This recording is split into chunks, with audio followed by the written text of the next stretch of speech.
오늘 우리에게 주신 하나님의 말씀은 신약성경 빌립보서 1장 3절부터 11절까지 말씀입니다. 허락하신 말씀을 봉독하겠습니다.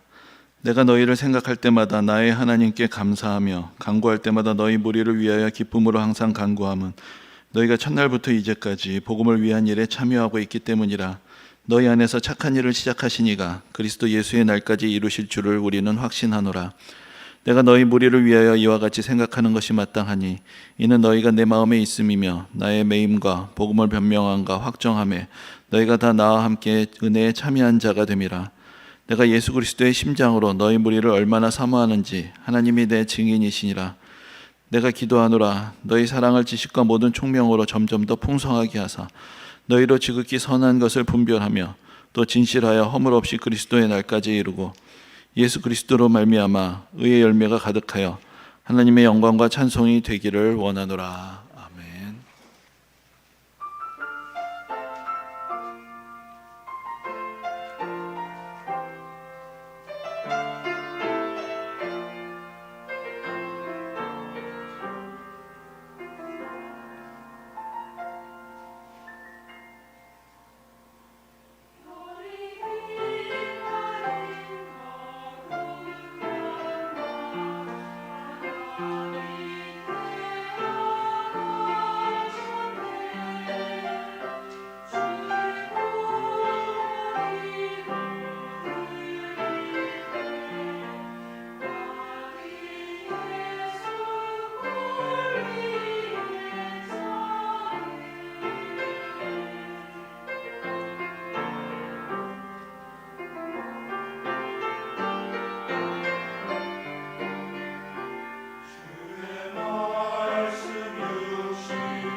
오늘 본문의 말씀이 들어있는 이 빌립보서라는 책은 바울의 서신 중에서도 우리가 보통 옥중서신이라고 분류하는 그런 책들 중에 하나입니다. 그래서 우리가 신약성경에 보면은 13권의 바울의 서신이 있는데 그 중에서 에베소서, 빌립보서, 골로새서 그리고 빌레몬서 이 4권의 서신을 바울이 로마에서 감옥에 갇혔을 때 쓰여진 서신으로 보고 옥중서신이라고 분류를 합니다.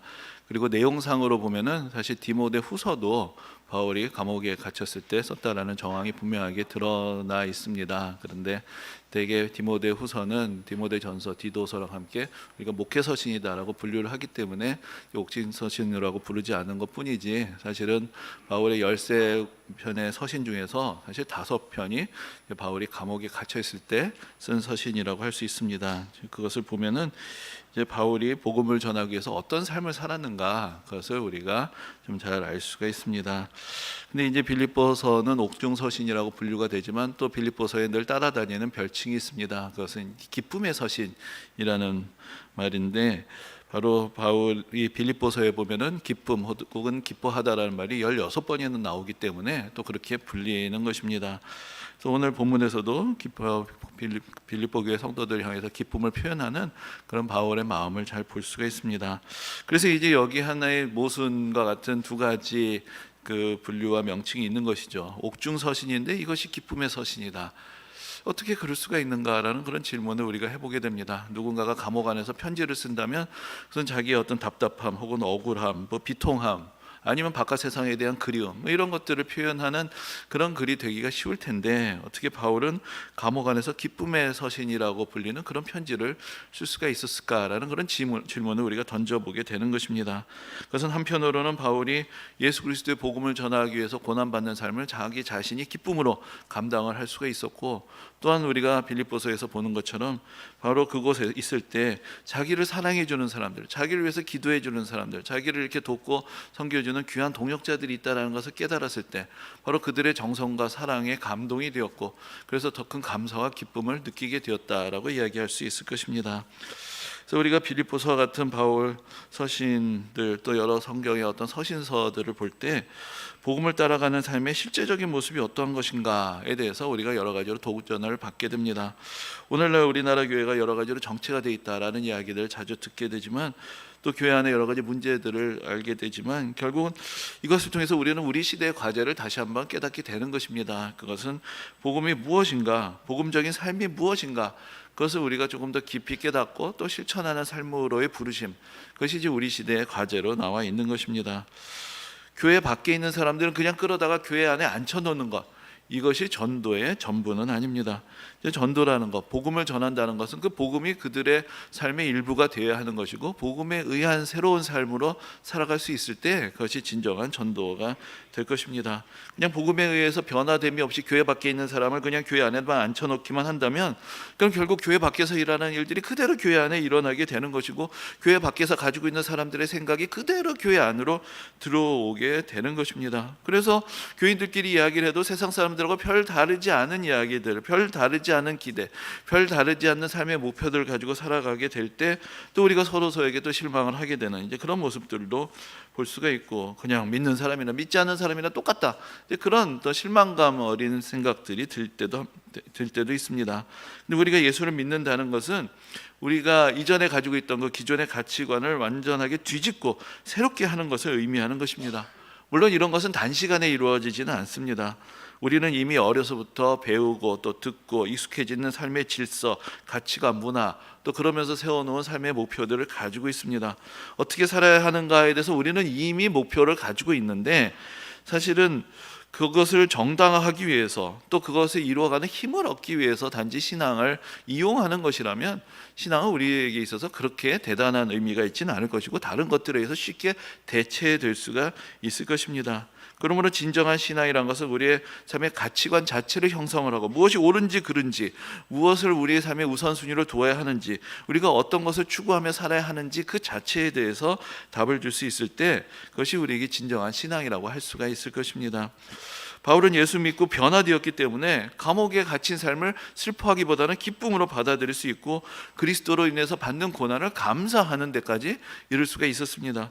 그리고 빌립보 교회 성도들도 복음을 전하는 삶을 살다가 감옥에 갇힌 바울을 부끄러워하기보다 그를 자랑스러워하고 그를 더욱더 사랑하고 또 그를 후원하고 함께 기도하며 이 고난의 짐을 함께 지고자 했던 것, 이것은 다 그들이 예수 그리스도로 말미암아 변화되었기 때문에 가능한 일인 것입니다. 그러므로 우리가 서신서를 읽게 될 때, 특히 빌립보서를 읽을 때 발견하게 되는 것은 이 초대교회 성도들이 무엇을 추구했는가, 어떤 가치를 추구했는가, 어떤 공동체를 만들어 가고 있었는가, 그것을 생생하게 들여보다 볼 수가 있는 것입니다.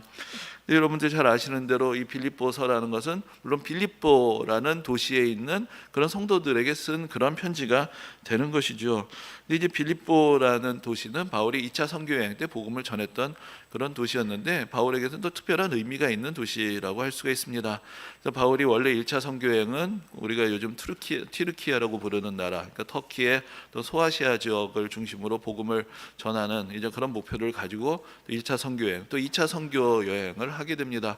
근데 이제 2차 선교 여행 때 계속해서 소아시아 쪽으로 나아가면서 이제 복음을 전하고자 했는데 그때 이제 하나님께서 여러 가지로 막으시는 것을 느끼게 되었고 결국은 어느 날 꿈의 환상을 보면서 바다 건너편에 있는 마케도니아 사람이 건너와서 우리를 도우라라는 그런 음성을 듣게 됩니다. 그래서 바울이 이것이 하나님의 부르심이라고 생각하고 바다 건너편으로 가게 되는 것이고 그것을 우리가 넓게 보면 유럽이라고 이야기할 수 있지만 그 당시에는 마케도니아 또 그 밑으로 내려가면 그리스 본토가 이어지는 그런 곳으로 가면서 이제 복음을 전하게 되었습니다.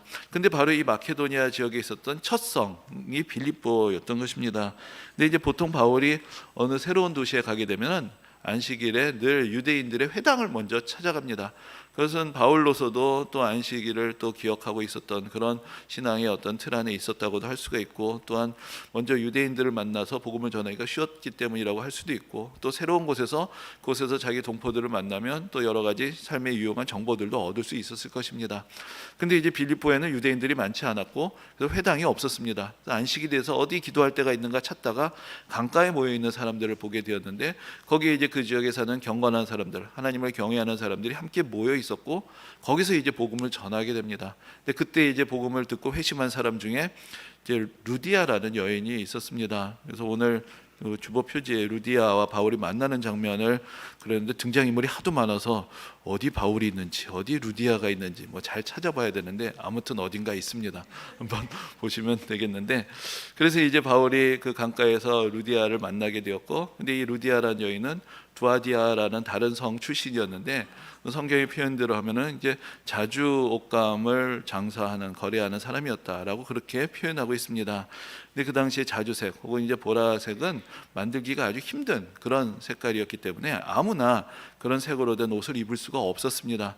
그래서 이제 자주색 옷을 입는다라는 것은 이제 고귀한 신분을 가진 사람이다라는 그런 상징성이 있었습니다. 그래서 우리가 지금 대림절이 되면은 대림절을 상징하는 색깔이 여기 보이시는 것처럼 이제 보라색, 자주색 이런 색깔들을 사용하게 되는 것도 우리의 왕으로 오신 예수 그리스도를 우리가 영접한다. 이제 그런 마음을 가지고 이런 색깔을 사용을 하는 것입니다. 그러니까 이제 루디아라는 여인은 그 상당한 재력이 있는 그런 여인이었을 것이다. 우리가 생각을 하게 되는 것이고 오늘날로는 일종의 사업가의 면모를 가진 사람으로서 또 그 사람을 기억하게 됩니다. 근데 이 사람이 바울로부터 복음을 듣고 회심하고 이제 예수를 믿게 되었고 그 후로 이제 그 사도행전에서 보면은 이 루디아의 집에서 성도들이 모이게 되는 것을 볼 수가 있습니다.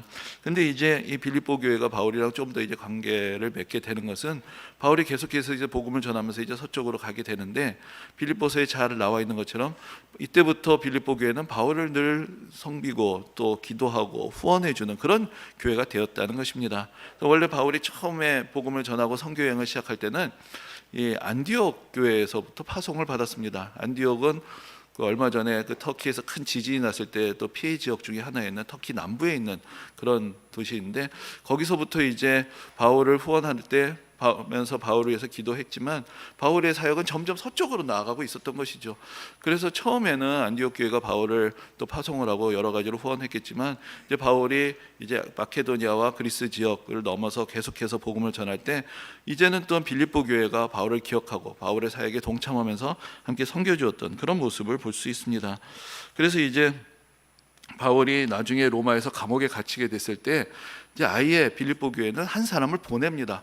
바울을 곁에서 도와주고 또 바울을 보살필 수 있도록 그러니까 에바브로디도라는 사람을 보내주었기까지 했고 그 사람이 옆에서 바울을 돕고 섬기다가 이제 빌립보로 돌아가게 될 때 바울이 그의 감사한 마음을 담아서 편지를 쓴 것 그것을 이제 우리가 빌립보서라고 이렇게 부르게 되는 것입니다. 그래서 바울도 위대한 사도였고 전도자였습니다. 하지만 바울 혼자서 그 모든 사역을 다 감당할 수 있었던 것이 아니었습니다. 바울 곁에는 바울을 후원하고 돕고 모이고 기도하고 동역하던 여러 교회들, 여러 성도들, 여러 동역자들이 있었습니다. 그 바울은 이들이 얼마나 자기의 사역이 중요한가라는 것을 잘 알고 있었습니다. 그래서 안디옥 교회가 있었고 빌립보 교회가 있었습니다. 그리고 이제 바울이 이제 더 영역을 넓혀서 나중에 지중해 서편으로까지 스페인까지 바라보게 되었을 때, 그때 바울이 로마서를 쓰면서 로마에 있는 성도들에게 내가 스페인까지 가고 싶은데 나를 후원해달라, 나를 보내달라 라고 요청하는 그런 모습을 볼 수가 있습니다. 또 바울은 늘 다른 이들과 함께 동역하고 그들 후원을 받고 그들과 어떤 은혜의 교제를 나누면서 그렇게 함께 사역을 했던 것입니다. 우리는 사실은 바울과 동역했고 바울을 섬겼고 바울에서 기도했던 사람들의 이름을 다 알지 못합니다. 그러나 바울은 그들을 기억했고 그들에게 감사했고 또 그들로 인한 기쁨을 이렇게 또한 서신서를 통해서 표현하고 있습니다. 바울이 빌립보서 1장 6절에서 이렇게 말하고 있습니다. 너희 속에 착한 일을 시작하시니가 그리스도의 날까지 이루실 줄을 확신하노라. 이제 하나님께서 그 빌립보 교회 성도들 가운데서 선한 일을 시작하셨습니다. 그들이 예수를 믿었고 그들의 인생이 바뀌었고 그들의 가치관, 삶의 우선순위가 바뀝니다. 이제 그들은 예수 그리스도를 닮아가는 것을 삶의 목표로 삼게 되었고 복음을 전하는 것에 삶의 가장 큰 우선순위를 두게 되었습니다. 그리고 그것을 기뻐하는 삶을 살게 됩니다. 그러면서 이제 바울을 돕게 되었고 바울과 함께 동역하게 된 것이고, 바울은 이 모든 것이 하나님께서 시작하신 착한 일, 선한 일이라고 그렇게 말하고 있는 것입니다. 하지만 물론 그들의 삶도 그렇게 완전한 것은 아니었습니다. 빌립보서에 또 잘 나타나 있지만 그들 안에도 다툼이 있었고 갈등이 있었고 또 잘못된 가르침 때문에 벌어지게 되는 혼란도 있었습니다. 그런데 바울이 그들을 향해서 주는 권면은, 그래서 어떤 면에서 보면은 이제 빌립보서는 주마가편의 서신이라고도 할 수 있겠습니다. 잘 하고 있지만, 잘 달려가고 있는 말에게 채찍질한다는 말처럼 잘 하고 있는데 더 온전하게, 더 성숙하게 되기 위해서 바울은 칭찬도 하고 감사도 하고 기뻐하지만, 그러나 또한 그들을 위해서 권면해야 될 이야기들, 보충해 줘야 될 이야기들, 그들이 더 성숙해야 될 방향들을 함께 제시하고 있는 책, 그것이 바로 빌립보서라고 할 수가 있는 것입니다. 근데 이제 오늘 본문에서 보면은 바울은 하나님께서 우리를 통해서 시작하신 이 선한 일들이 완성되는 날이 있다고 말하고 그 날을 그리스도의 날이라고 그렇게 부르고 있습니다. 이 그리스도의 날이라는 것은 예수 그리스도께서 다시 오시는 날이고 바로 하나님께서 약속하신 이 구원이 완전하게 이루어지는 그런 날입니다. 그래서 이 날은 단지 어떤 시간의 끝만을 말하는 것이 아니라 그리스도께서 이 땅의 왕으로 다시 오셔서 이 땅을 공의로 심판하시고 하나님의 나라를 완전하게 이루시는 그런 날이 되는 것입니다. 바울은 예수 그리스도께서 다시 오시는 그 날을 그리스도의 날이라고 부르고, 그날 이제 우리 가운데 시작하신 선한 일들이 그날은 완전하게 이루어질 것이다 라는 그런 소망을 우리 가운데 표현해 주고 있습니다. 그래서 지금 우리의 모습은 어떻습니까? 여러 가지로 불완전하고 연약하고 또 선한 일을 온전히 이루기에는 여러 가지로 부족해 보입니다. 그러나 하나님께서 우리 가운데 시작하신 일은, 이것은 하나님께서 시작하신 일입니다. 그리고 이 모든 선한 일들은 하나님께서 또 친히 이루어 가실 것입니다. 우리의 연약함에도 불구하고 또 우리의 연약함을 통하여 하나님께서는 하나하나 하나님의 일을 이루어가고 계시고 끝내는 이 모든 것들을 이루실 그 날이 하루하루 우리에게 다가오고 있는 것입니다. 그래서 바울은 성도들 한 사람 한 사람이 이 날을 소망하고 이 날을 바라보고 인내하며 우리 삶의 자리에서 성숙한 믿음의 도전을 또 그치지 않을 것을 또 우리에게 권면하고 있는 그런 말씀들을 듣게 됩니다.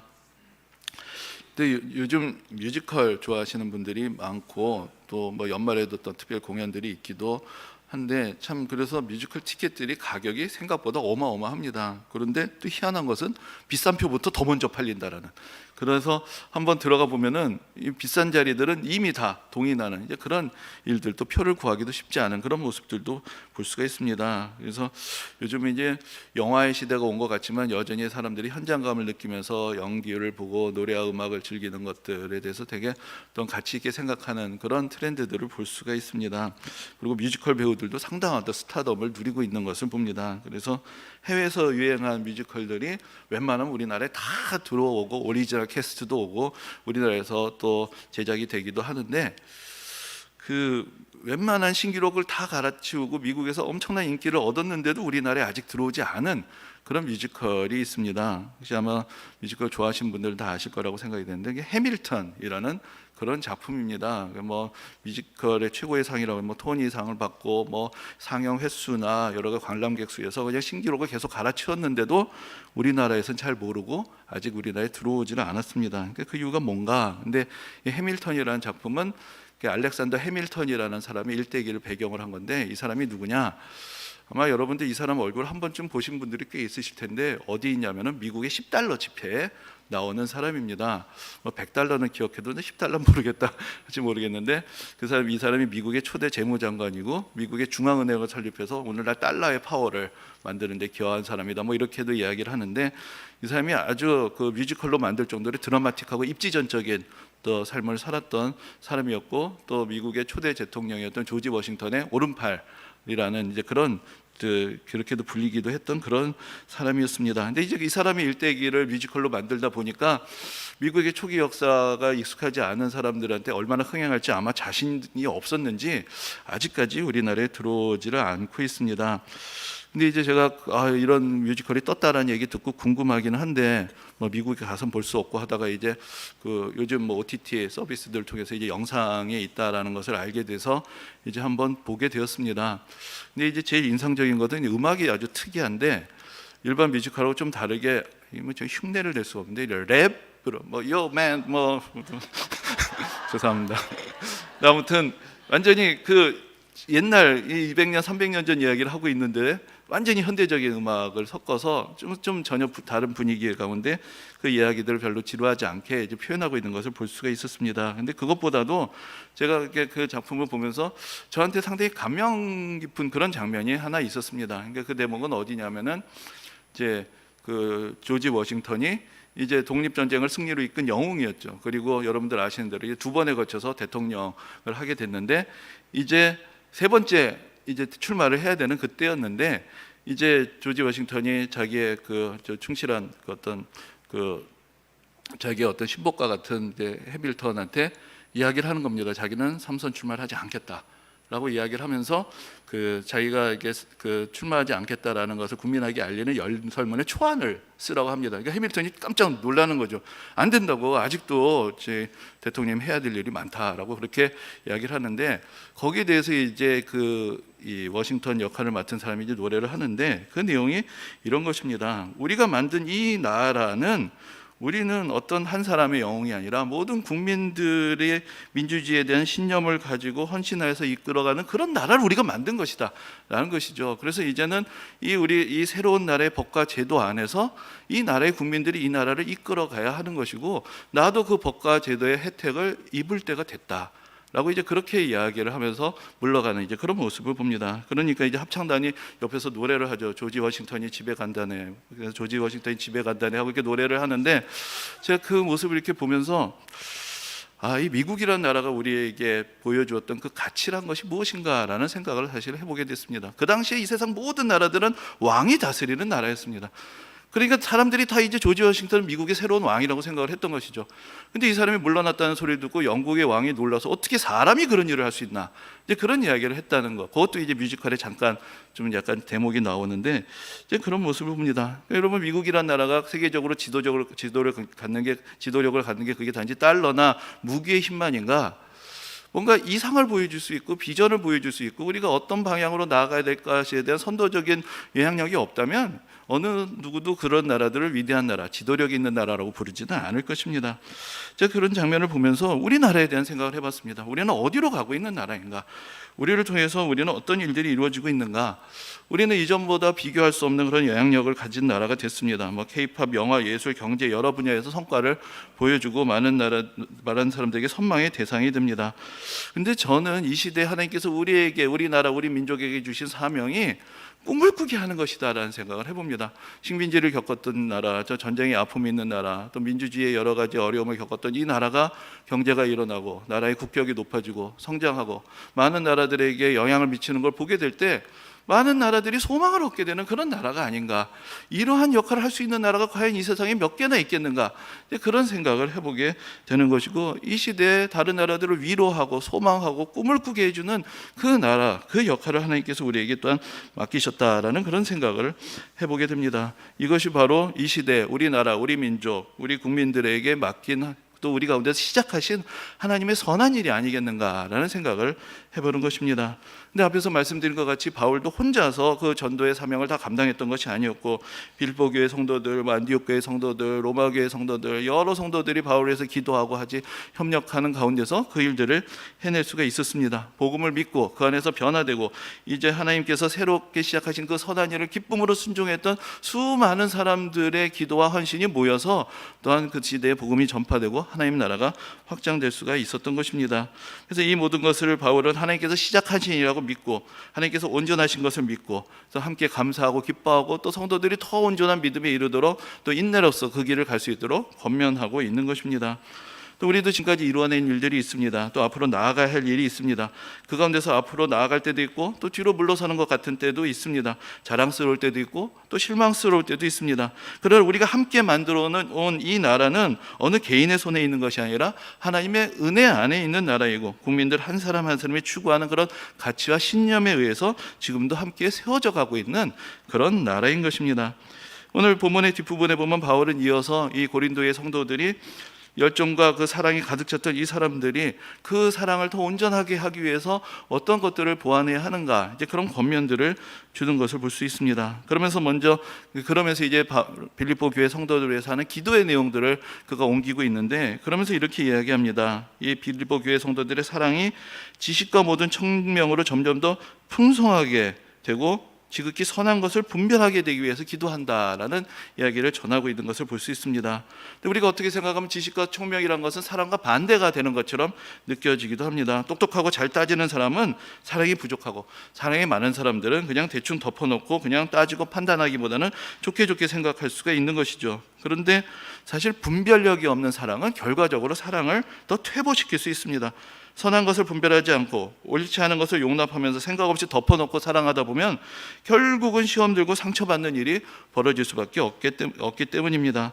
그러면 결국은 사랑의 실천, 내가 베풀었던 일들에 대해서 회의가 들게 되고 결국은 더 움츠러들게 될 수밖에 없는 것이죠. 그리고 때로는 사람들이 자기의 이익을 추구하면서도 사랑이라는 이름으로 스스로 정당화하는 그런 모습도 보게 됩니다.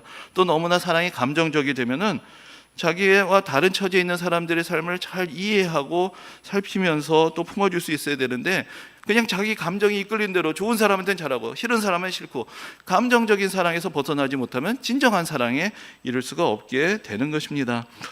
그래서 바울은 빌립보 교회 성도들이 사랑이 풍성하고 자기에게까지 이렇게 그 사랑을 나눠준 것에 감사하면서도 그 사랑에 지식과 총명이 더해야 된다라는 것을 우리에게 이야기하고 있습니다. 또한 빌립보 교회 성도들이 예수 그리스도로 말미암아 의의 열매가 가득하게 되어야 하고, 그래야 하나님께 영광과 찬송이 된다라고 그렇게 또 말씀하고 있습니다. 어떻게 생각하면 또 사랑은 의로움과도 반대가 될 수가 있죠. 정의감이 강한 사람은 사랑이 부족하고, 사랑이 많은 사람은 또 정의감이 부족할 수 있습니다. 그런데 바울은 빌립보 교회 성도들의 사랑에 대해서 이야기하고, 그것이 결국은 예수 그리스도 앞에 의의 열매가 되어야 된다고 그렇게 이야기를 합니다. 이때 나타나는 의로움이란 것은 나는 의롭고 다른 사람들은 불의하다라는 그런 정죄와 판단으로 드러나는 것이 아니라, 나도 불의한 자인데 예수 그리스도를 통해서 의롭게 되었다는 그런 겸손함을 통해서 나타나는 것입니다. 내가 의롭게 살고자 하는 것은 이제 내가 예수 그리스도의 은혜를 입었기 때문이고, 예수 그리스도께서 내 안에 계시기 때문입니다. 그리고 이제 내가 예수 그리스도의 마음으로 살아가게 되기 때문입니다.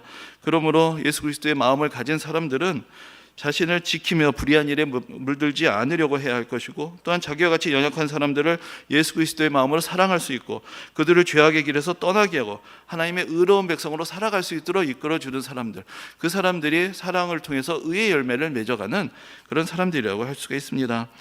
빌립보 교회는 사랑이 많은 칭찬받은 교회였지만 그들의 사랑에 여전히 나아갈 바가 있었습니다. 바울은 그들이 더욱더 성숙한 사랑, 더 성숙한 믿음에 이를 수 있도록 격려해 주고 있습니다. 그리고 그것은 예수 그리스도께서 다시 오시는 날, 그 그리스도의 날까지 하나님께서 이 일을 계속하실 것이고, 그날 완전하게 이루어질 것이다라는 소망과 또 믿음의 어떤 과제들을 주고 있는 것입니다.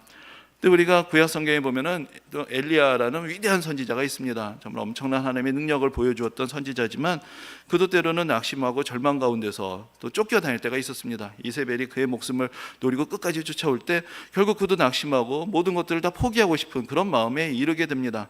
근데 하나님께서 그에게 말씀을 주셨는데, 그 말씀이 참 특이한 말씀이었습니다. 어떻게 생각하면 다시 일어나라, 내가 힘을 주겠다, 다시 맞서라, 내가 너를 통해서 큰 일을 이루게 하겠다, 이런 말씀을 주실 것 같은데 하나님이 주신 말씀은 그런 말씀이 아니었습니다.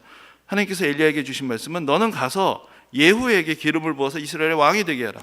너는 가서 엘리사에게 기름을 부어서 너를 뒤에 이른 선지자가 되게 해라. 너는 가서 하사엘에게 기름을 부어서 아람의 왕이 되게 하라.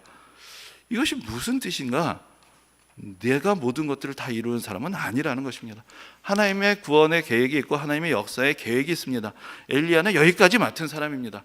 그러면 엘리야가 무너지면 다 무너지는 거 아니라는 것이죠. 하나님이 시작하신 일은 세대와 세대를 거쳐서 결국 언젠가는 이루실 것입니다. 하나님께서 빌립보 교회 성도들을 통해서 시작하셨던 선한 일, 바울을 통해서 시작하셨던 선한 일은 2000년을 넘어서 오늘날 우리에게까지 이어지고 있고, 우리도 또 그 바톤을 이어받아서 예수 그리스도께서 다시 오시는 그날까지 하나님께서 시작하신 선한 일에 또 우리의 몫을 감당하고 있는 것입니다.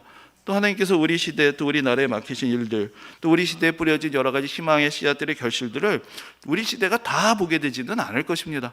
또한 다음 시대가 그 결실들을 누리게 될 것이고, 또 우리 시대는 우리 시대에 감당해야 될 몫을 감당하고, 또 우리 시대에 누려야 될 몫을 누리고, 또한 다음 세대를 향해서, 또 오는 세대를 향해서 하나님께서 시작하신 선한 일들이 어떻게 결실하게 되는가, 그것을 바라고 인내하고 소망하는 그런 역할들을 우리는 또한 감당하게 되는 것입니다. 우리에게도 여전히 부족한 모습들이 있고, 우리에게도 찾아오는 위기가 있고 낙심의 시기들도 있습니다. 그것이 우리 개인의 삶에서도 그렇고, 우리 교회에서도 그렇고, 나라에도 그렇고, 이 세계 속에서도 그럴 것입니다.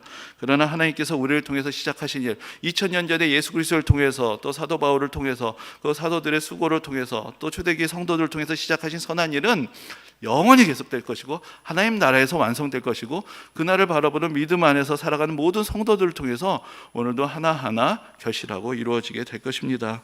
이 은혜의 역사가 모든 성도님들에게 함께 하시기를 주님의 이름으로 축원합니다.